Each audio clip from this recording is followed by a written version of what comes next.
ازيكم عاملين ايه؟ يا رب تكونوا بخير. طبعا النهارده انا هعمل معاكم بطاطا، انا مصورتش من زمان فرجعت ان شاء الله بشتغل تاني.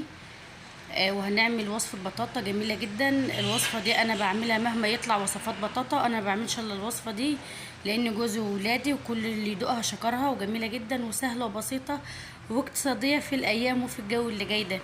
يلا نشوف عملناها ازاي. في الاول كده طبعا كلنا عارفين ان البطاطا تقيله وبتوزن. اللي قدامك دول 3 كيلو، انا بس شلت منهم حوالي 3 كده او 4 صغيرين وعملت الباقي. المهم اعملي انت اي كميه براحتك. فانا بس حابه اقول لك المقدار علشان ممكن حد يسال ويقول لي المقدار قد ايه وكده. المهم انا بقشرها بقى الاول، بغسلها كده وبقشرها بالقشاره بالسكينه. المهم ان احنا نقشرها كلها ونرجع نشطفها تاني بالشكل ده كده.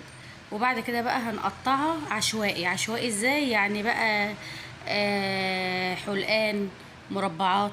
المهم ان احنا عايزين نقطعها عشوائي وتكون ماسكه نفسها كده، ما تقطعهاش اللي هي تبقى رفيعه قوي. قطعيها بقى بالطريقه اللي انت تحبيها، اي طريقه.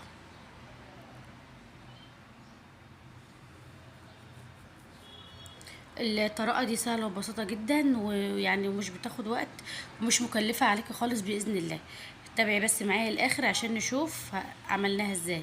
خلاص كده انا قطعت كل الكميه اللي عندي. انا هقولك بقى السكر ده يرجع لحضرتك انت، يعني على حسب الرغبه. انا حطيت حوالي 6 معالق سكر. انا بحب الحاجه مسكره اصلا، فانا حطيت 6 معالق. حابه تقللي مفيش مشكله، تمام. حابه تزودي برضه مفيش مشكله. بتسيبيها بقى كده على نار هاديه. خدي بالك لو تشوفيني انا ما حطيتش فيها ميه، انا حطيت السكر وهديت النار وسبتها كده استوت في بعضها كده لوحدها من غير نقطه ميه. خدي بالك هي منزله العسل بتاعها، يعني اللي في الحله ده مش ميه عشان ما تقوليليش يا شيرين ده ميه. ده العسل بتاعها، انا ما حطيتش فيها ميه. وما تخافيش مش بتتحرق ولا بتتلدع ولا اي حاجه، هتستوي وهتبقى جميله. هناخدها بقى كده وهي سخنه كده بقى بهرسه البطاطس، وهنبتدي ان احنا نهرسها قوي. اهرسي فيها كويس قوي، انا عايزاها تبقى ناعمه جدا. وبعد كده بقى انا معايا هنا حطيت معلقتين من السمنه او الزبده. زيت لا، سمنه او زبده. فانا الحقيقه ما كانش موجود عندي زبده فانا استخدمت سمنه، بس هو الافضل زبده. تمام. مفيش يبقى سمنه، بس زيت لا. حطي معلقتين سمنه كده وهي سخنه طبعا، يعني ملهاش اي اثر زي ما انت شايفه لان هي سخنه. وافضلي اهرسي كده، اهرسي فيها كده على طول. ومعايا بقى كوبايتين لبن بما يعادل، برضه انا هقولك المقدار بالظبط اهو. نص كيلو المج اللي فيه اللبن ده نص كيلو لبن. هبتدي بقى ان انا احط كده شويه بشويه واهرس بالهراسه في قلب واللبن في قلبها كده. انا عايزاها تبقى ناعمه خالص. طبعا هي بتشرب اللبن. طب انت تعرفيها ان هي استكفت لبن ازاي؟ اما تلاقيها يعني ماسكه نفسها كده، مش ماسكه نفسها يعني قوي ولا هي سايحه قوي. خدي بالك عشان ما تحطيش لبن كتير وتبوظ وتفرش وتبوظ منك. ومعايا هنا كيسين من الفانيليا برضو حطيتهم مع التقليب بقى المستمر. افضلي بقى قلبي، افضلي كل شويه كده حطي لبن برضو على حسب اللي في ايديكي. انا قلت لك انا عامله كميه، انا شلت من 3 كيلو حوالي كام واحده بس كده. خدي بالك، خدي بالك عملت كيلو، كيلو ونص، يبقى مش هتاخدي نص كيلو لبن كله. خلاص. انا كده بشيل كده الهراسه وبجيب المعلقه بتاعتي وبقلبها كده كويس علشان خاطر ان انا بشوف هي محتاجه لبن ولا لسه. طبعا هي بتشرب اللبن، فانا هحط لها شويه اللي فاضلين معايا وبعد كده خلاص مش هحط تاني. يبقى انا كده استخدمت النص كيلو كله. انا هنا بقى بستغنى عن المعلقه وبجيب برضو الهراسه تاني لان انا عايزه اهرس فيها شويه. انا عايزاها ناعمه بيور، عايزاها ناعمه جدا. بعد كده بقى بجيب اخر كده حبه لبن وخلاص. وعلى كده خلاص مش هحط بقى لبن تاني. وقلبي بقى كده بالهراسه وهرسي فيها كده لغايه ما تبقى ناعمه بالشكل اللي انت شايفاه ده. خلاص هي اصلا مش محتاجه هراسه تاني بقى خلاص.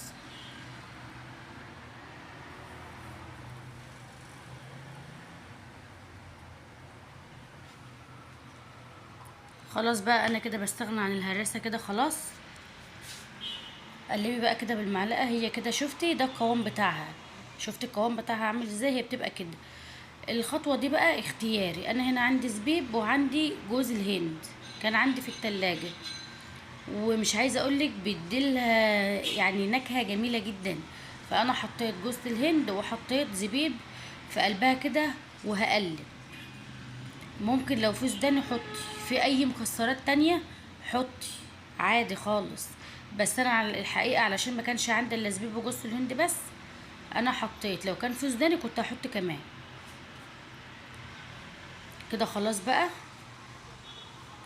قلبنا بقى والدنيا تمام. بنجيب بقى الصينيه وبندهنها دهنه خفيفه كده من السمنه او برضو من الزبده. بس انا حطيت سمنه عشان احنا اتفقنا ان انا مش عندي زبده.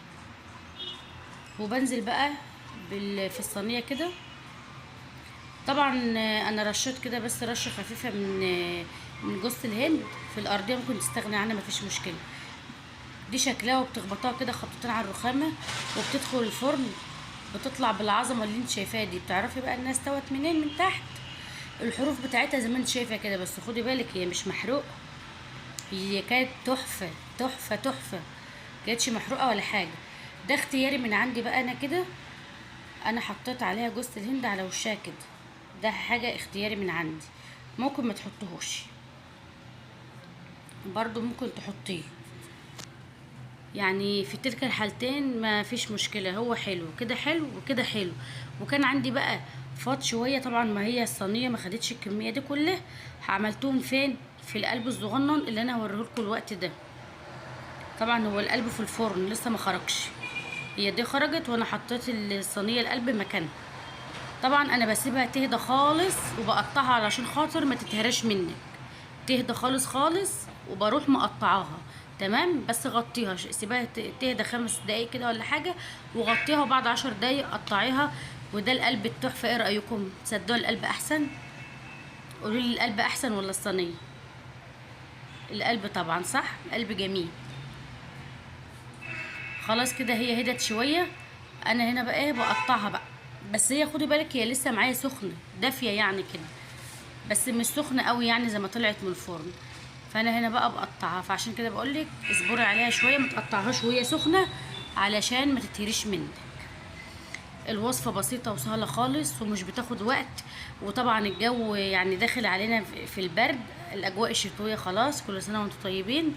فاحنا بقى بنحب ايه؟ الحاجات السخنه كده بالليل واحنا قاعدين. مين بقى ما بيحبش يعمل اي حاجه سخنه في الشتاء؟ طبعا كلنا بنحب نعمل حاجات السخنه. فالبطاطا سهله ورخيصه 3 ب10. يعني سهله وموجوده ورخيصه وكتير في السوق. هتعمليها بابسط طريقه. والله العظيم والله العظيم الطعم تحفه. الصينيه دي مش عايزه اقولك فاض منها 3 قطع بالظبط. انا حطيتهم في التلاجة خرافه وهي ساقعه. يعني وهي ساقعه تجنن. انا عايزاك تجربيها وتشوفي بنفسك هي طعمها حلو ولا وحش. يا ريت بقى لو الوصفه بتاعتي عجبتك ومشتركتش في القناه اول مره تشوفيني، اشتركي في القناه وفعلي زر الجرس علشان يوصلك كل جديد.